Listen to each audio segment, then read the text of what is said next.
Peço a palavra como líder da minoria. Domingos Sávio. Eu só peço a compreensão dos senhores líderes para que não ultrapasse o tempo de 5 minutos. Serei rigoroso no cumprimento aí do regimento. Em seguida, doutor Paulo, eu já peço a palavra.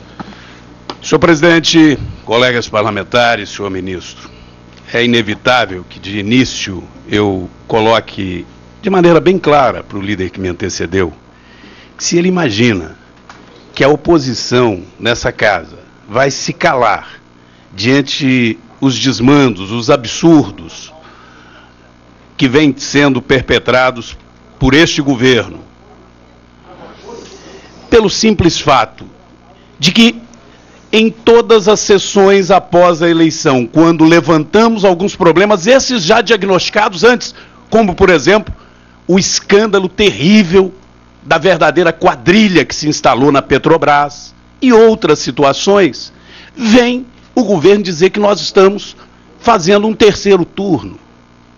Se isso é terceiro turno, ele durará no mínimo os 4 anos, porque nós respeitamos o nosso líder, que não teve o voto de um ou de outro, teve o voto no Nordeste, no Sul, no Centro-Oeste, teve mais de 51 milhões de votos.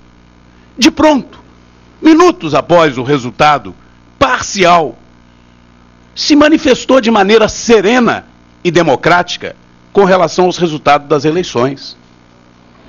O que não se pode esperar num ambiente democrático é que aqueles que ganharam as eleições, ainda que com todas essas mazelas que o Brasil inteiro já tem conhecimento, de haver a figura de alguém que antes da eleição tem um discurso, imediatamente após tem outras atitudes.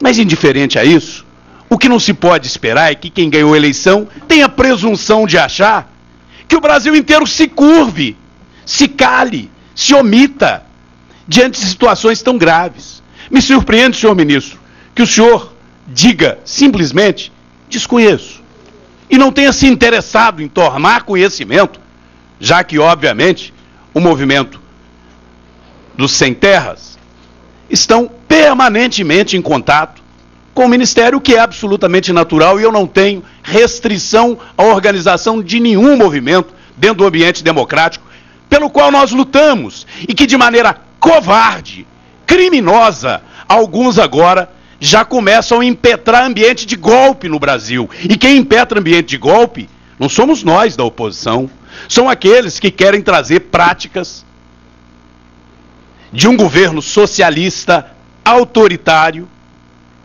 querem celebrar convênios às escuras, usurpando o poder constituído da própria presidência desse Congresso, celebrando convênio de natureza política, ainda que tivesse um CNPJ essa instituição. Qual instituição privada pode celebrar um convênio para desenvolver práticas de implementar a Revolução Socialista no Brasil? Foi isso que o ministro disse. E foi aplaudido, inclusive aqui, por elementos que parecem não conhecer ou não respeitar a Constituição brasileira. Nós o respeitaremos, porque vivemos num ambiente democrático. Mas não vamos nos curvar a esse tipo de gente. Agora, o que me surpreende mais, senhor ministro, é que o senhor veio cá. Teve gente também que disse que gostou da aula. Eu não vim aqui para ter aula. Eu conheço o Pronaf. O Pronaf foi criado no governo do presidente Fernando Henrique Cardoso. Eu dirigi cooperativa de crédito. Eu operei com o Pronaf. Eu conheço a vida do pequeno produtor, sei da importância desse programa, e nós estamos debatendo isso para preservar um programa que é dos brasileiros e que passa a ser usado criminosamente por alguns. Existe a informação de que um desses senhores é, inclusive, o representante do MDA lá no Rio Grande, lá em Santa Cruz. Para concluir, deputado. E este cidadão é mencionado como tendo recebido um vereador dinheiro, e aqui foi mencionado pelo House, quantia significativa.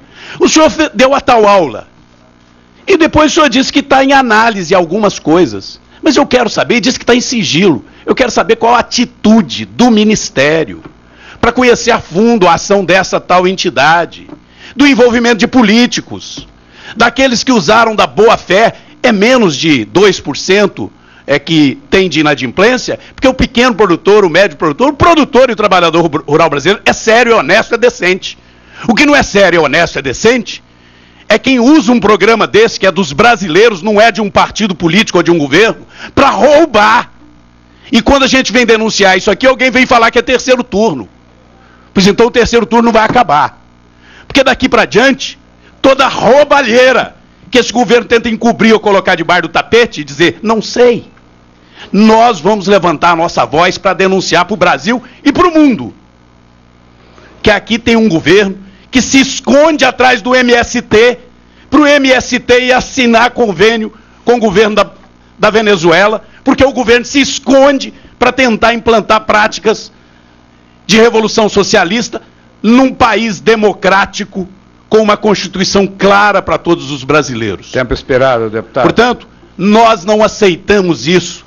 E se quem quer entender isso como terceiro turno, que entenda. Nós estamos aqui para cumprir o dever de 51 milhões de brasileiros nos deu. De dizer não a estas práticas que esse governo está tentando implantar nesse país. Deputado Nilson Leitão.